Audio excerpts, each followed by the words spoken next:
Assalamualaikum warahmatullahi wabarakatuh. Kembali lagi dengan saya Nadira Rizky Pratami sebagai dosen pengampu mata kuliah pengantar anatomi, fisiologi, terminologi, dan patologi.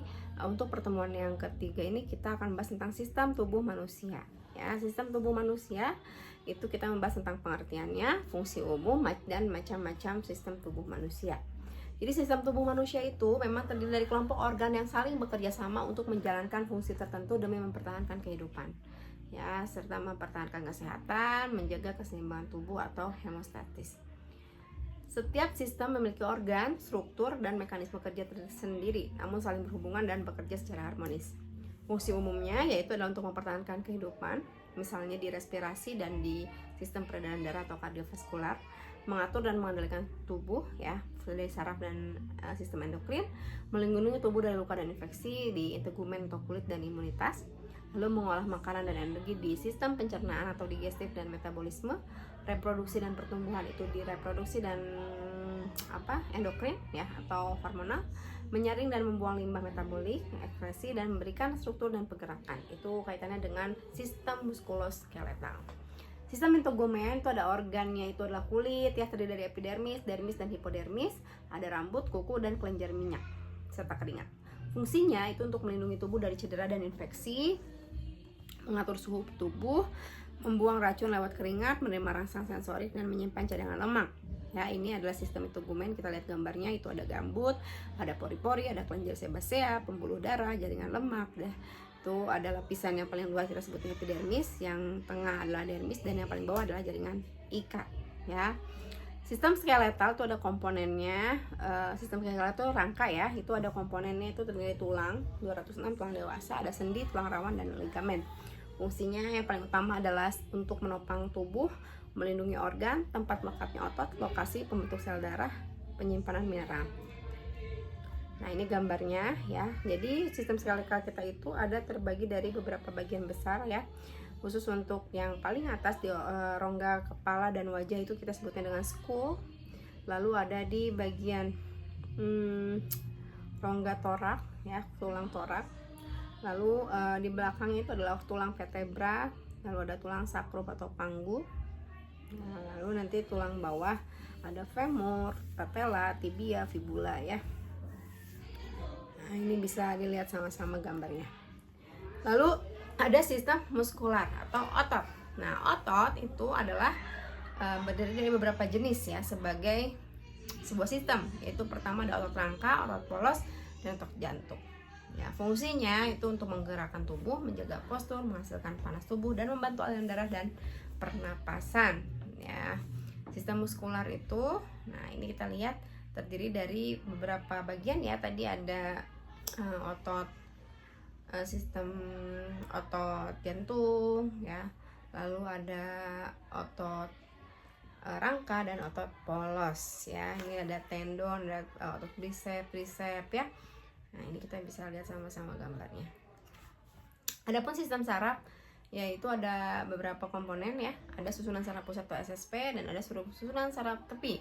Kalau SSP itu ada otak dan sumsum tulang belakang. SST itu ada saraf sensorik dan motorik. Fungsinya untuk mengatur dan mengkoordinasikan semua aktivitas tubuh, juga untuk menerima rangsangan dan memberikan respon, mengendalikan pikiran, ingatan, emosi, gerakan, dan refleks. Nah, ini kita bisa lihat di gambar, ya. Sistem nervosa itu yang paling besar itu adalah otak, terdiri dari cerebellum, dan spinal cord. Ya, itu adalah sistem saraf pusat. Adapun sistem saraf tepi itu ada nervosa, anterometer, durameter, dan cord, ya. Sistem peredaran darah, nah itu bisa disebut dengan sistem kardiovaskular, ya. Itu terdiri komponen utamanya yaitu jantung, pembuluh darah. Di dalamnya ada arteri, vena, dan kapiler, serta ada darah, ada plasma, sel darah merah, putih, dan trombosit atau keping darah, ya. Fungsinya itu untuk mengangkut oksigen dan nutrisi ke seluruh tubuh, mengangkut limbah metabolisme, distribusi hormon, mengatur suhu tubuh, dan membantu sistem imun. Sistem peredaran darah, nah ini kita bisa lihat, ya. Dari mulai sistem peredaran darah yang kecil, itu sirkulasi yang memang antara jantung dengan pulmo atau paru-paru pada saat sistem respirasi ya. Jadi mulai dari ventrikel kanan yang terisi dari CO2, lalu kita masuk ke katup paru-paru, lalu arteri pulmonalis juga terbuka, lalu kita masuk ke paru-paru, dari paru-paru masuk ke vena pulmonalis dan mengeluarkan oksigen sampai ke atrium kiri. Adapun sistem peredaran darah besar atau sirkulasi secara sistemik itu mulai dari ventrikel kiri yang berisi oksigen masuk ke katup aorta, lalu ke aorta ke seluruh tubuh. Nah, lalu kembali lagi ke vena cava, vena cava superior ya, atau anterior yang paling depan itu berisi karbon dioksida, lalu masuk ke atrium kanan ke karbon yang berisi karbon dioksida. Nah, setelah ini baru dilanjutkan nanti ke sistem peredaran darah kecil tadi, yaitu untuk mengganti karbon dioksida itu dengan darah yang memiliki kandungan oksigen di dalam sistem respirasi gitu ya. Adapun sistem respirasi ada organnya itu adalah hidung, faring, laring, trakea, bronkus, bronkiolus dan paru-paru.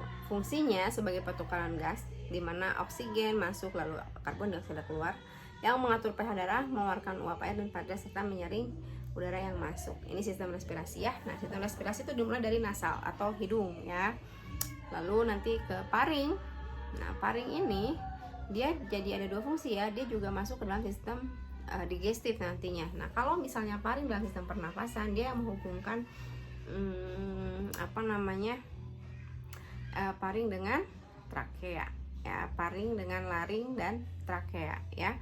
Lalu masuk ke bronkiolus di dalam pulmo, bronkus ya, lalu ke alveolus ya, yang memang tempat difusi dari udara ya.